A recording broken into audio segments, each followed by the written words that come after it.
Hey everyone, welcome back to Prairie Wings Performance. I'm Merl Mayer. And in this video, we are going to be looking at the old school vehicles that had two fuel tanks. And we're going to talk in detail about the switching valves. And I am also hoping that I can help you understand the difference between a momentary switching valve, which was used in the old carbureted systems, and they didn't have fuel pumps in or at the tanks, and talk about the latching switches. And latching switches offer us an option of running an electric fuel pump.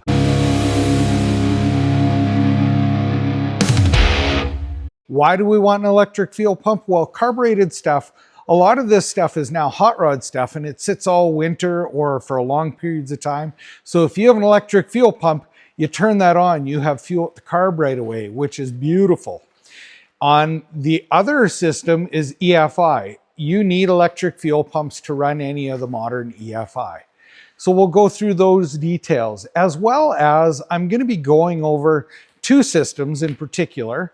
And one of them is, well, there's a couple differences, but one of them is very unique because this system is carbureted, but it needs a very big volume of fuel for in the future when this vehicle gets turned up. So we actually run two switch valves. So I'm hoping all of the detail that I can give you in this video is going to be great. And I'm going to show you how to switch between the momentary and the latching switch, because the plug is actually different. So we have to modify the plug because that plug isn't available. And even if you're going to be getting an aftermarket wiring harness to update your project, well, those harnesses usually don't have a provision for dual tanks. So you're going to have to reuse the old plug that goes to the switch. Anyways, that's enough introduction and chitter chatter. Let's get to the details. All right, here's the switches and what I mean about adapting the plug. So this is the switch that's the momentary switch. This is the modern one that runs the fuel pumps. So if we turn these around and lay them down, exactly the same. So if you look here, this one has this weird notch on the back of the prong right there. This one has it up here. So this plug has a notch in it and it won't fit. So what I'm going to do is I'm going to take and I'm going to modify this plug, because this doesn't come in the kits. I have no idea where to get this plug. I'm going to modify it so it's going to work on the newer, or on the fuel pump style switch. So I got the old hot soldering iron here. And I'm going to have to take and trim it up later with all the meltage that's going on. We'll just take and file in there later, but all I need is a big enough groove in here. And yeah, you could probably just cut this out. I just want to keep some material in here, even though that's melting out of there. My hope of keeping material in isn't going so well.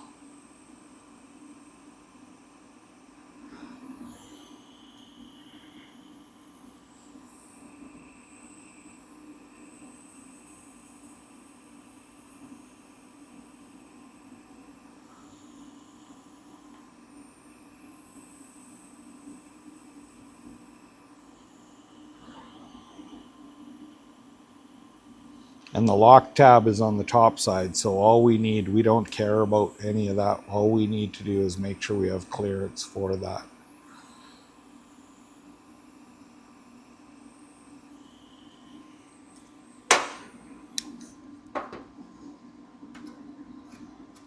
That's hot. Yeah, and I'll have to take my little tiny files and clean out all the junk, but good enough to just see. So this is the new style switch.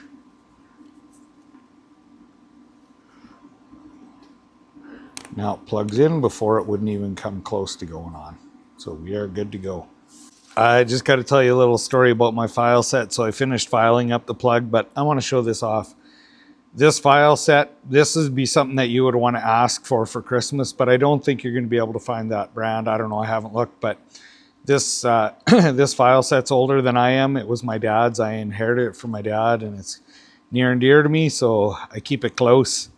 Yeah, anyway, this is the plug filed up, and this side, got to make sure you don't touch the top side. I just notched it out just enough to get that weird tab in, and it works perfect. And so file her up nice.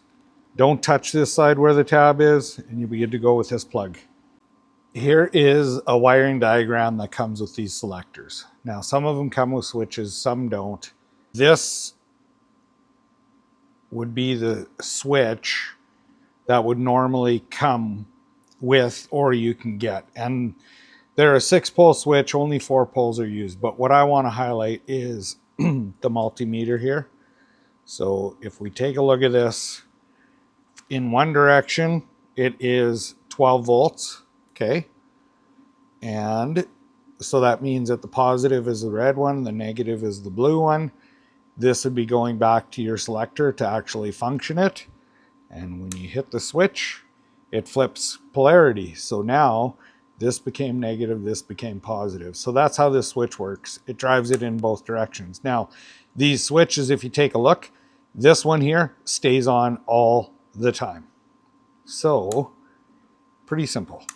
Okay, so this is the old school, what would have been a carbureted switch.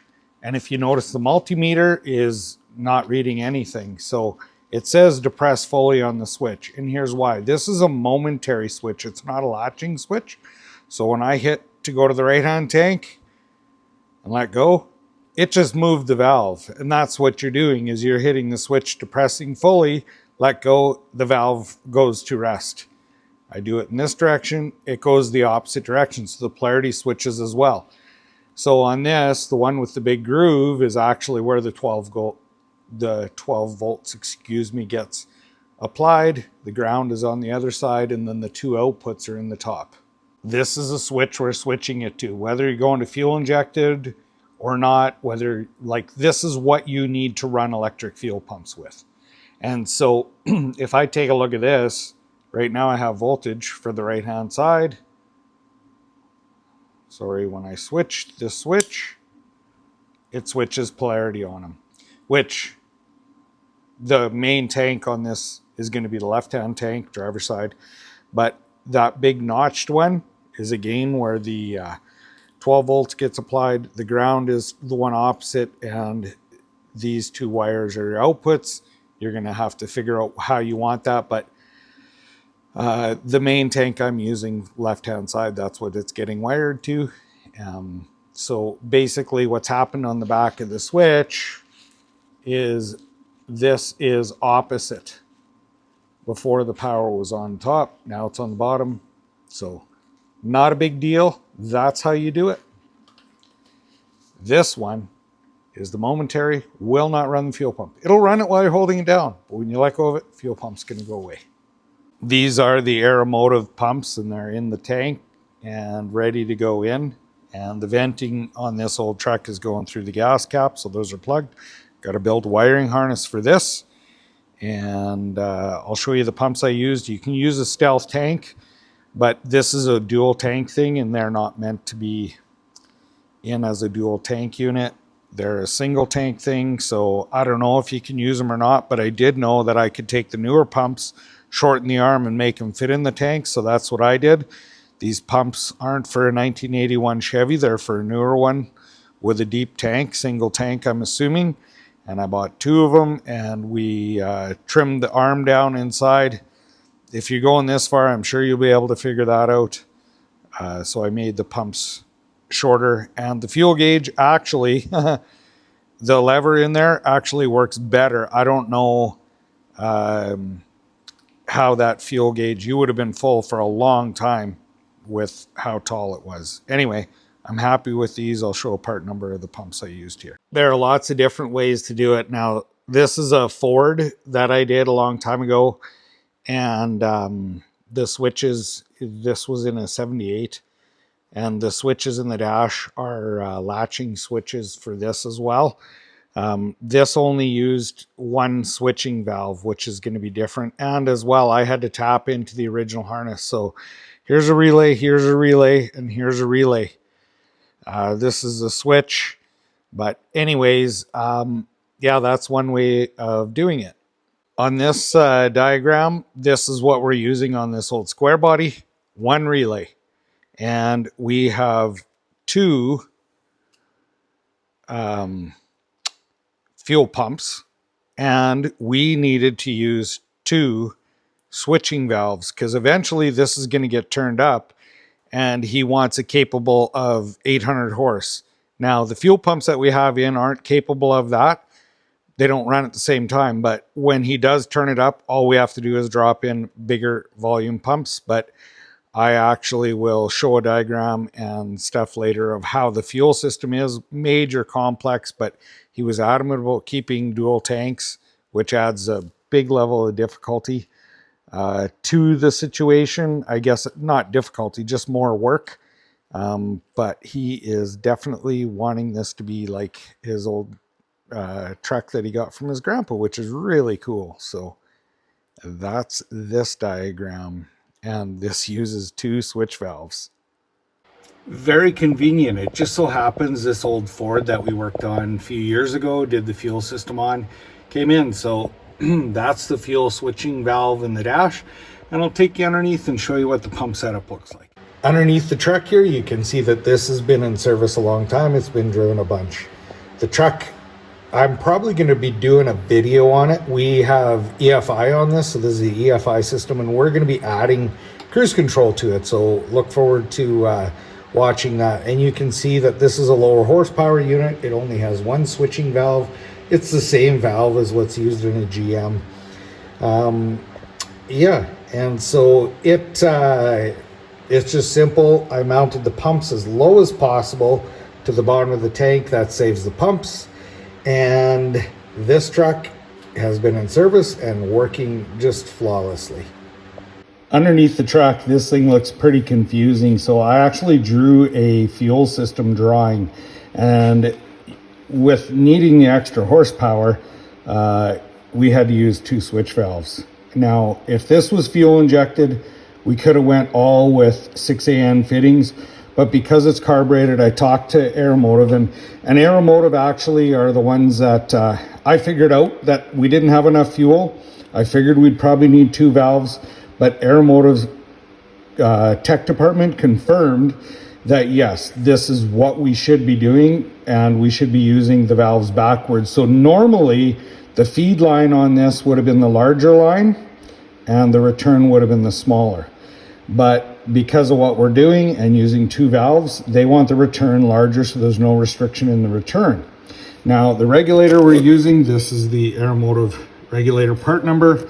And yeah, we have a lot more to do on it, but I'll show you what it looks like underneath the truck. So we still have to do a whole whack of wiring, throwing a whole new harness in this.